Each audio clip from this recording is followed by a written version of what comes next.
Cid Kagenou surrounds himself with people constantly, yet he lives almost entirely alone, and I don't think that's accidental, because Cid isn't isolated from people, he's isolated inside his own identity. Cid actively avoids revealing his true thoughts and feelings to people. In a conversation with Claire in Season 2, she asks Cid what he plans to do with his future, and he responds with, As long as I can do what I want to do, I don't really care what kind of job I end up with. And what is it that you want to do? It's secret. when Claire asks what exactly it is he wants to do, he dodges the question and just says, I make it a point not to tell anyone the things that really matter to me. You're just making that up. Stop trying to cover up the fact that you just haven't thought about it. Claire sees this as ignorance or unseriousness on the surface level, but it's much deeper than that. Cid, as his background character persona, presents himself as a careless and airheaded guy. Alexia, Skell, and Poe, and even Claire all think he's entirely unremarkable and kind of an idiot. This core belief of keeping things that truly matter to him close to his chest is a learned behavior that stems from his experiences in his past life. He says how he faced ridicule and was told to grow up and leave his childish fantasies behind. All his peers moved forward, forgetting all about their childhood heroes, and he was left all alone, still clinging desperately to his dream to walk this path all alone. This rejection in turn leads him to seeing any form of vulnerability and honesty as exposure. All his past experiences with people have led to him being an outcast. To Cid, vulnerability isn't just honesty, it's exposure. And exposure means giving people the opportunity to ridicule or reject the things that matter most to him.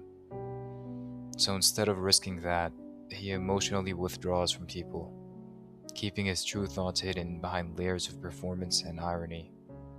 And after years of doing this, it stops being a conscious decision and simply becomes instinct.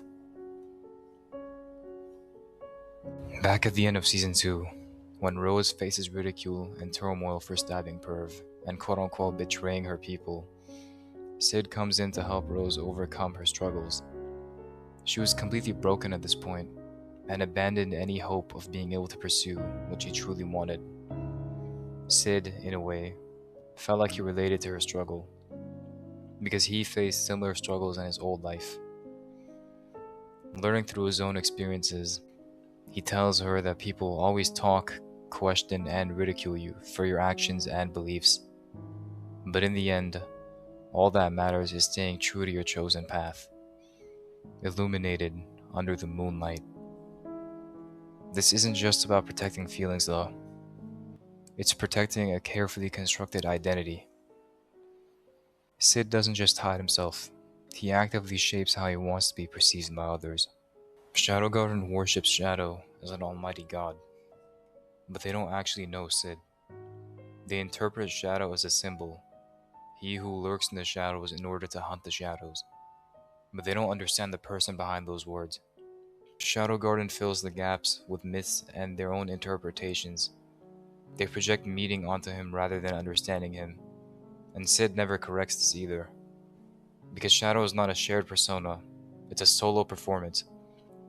He doesn't invite other actors to take the stage with him. He acts it out all alone, all while assuming the others are just playing along in their own way. His NPC background character persona is also important here, because he actively reinforces that distance. He doesn't just act inconspicuous, he deliberately acts out NPC cliches, like asking out the most popular girl in school only to get brutally rejected and humiliated. He even withstands torture, playing his emotions up to not let the guards outdo his own performance. He goes over the top purely for the love of the game, and that's a key insight here. It's all just a game to him, and even a game has rules he refuses to break. Cid is not just misunderstood, he maintains that misunderstanding deliberately.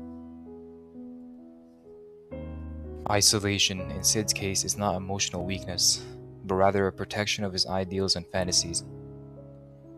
If people truly understood him, he believes the fantasy would crumble. That's why he allows misunderstandings to keep happening, because reality and connections would mean he loses control over the narrative. That's why he distances himself from everyone he knows, simply playing a role.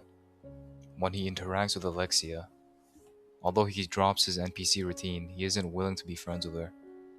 Even when he drops the charade around her, he only does so for the coins that she tosses at him. With Claire, he pretty much just avoids her as much as possible, because in his mind, she gets in the way of his shadow activities, and she holds him back.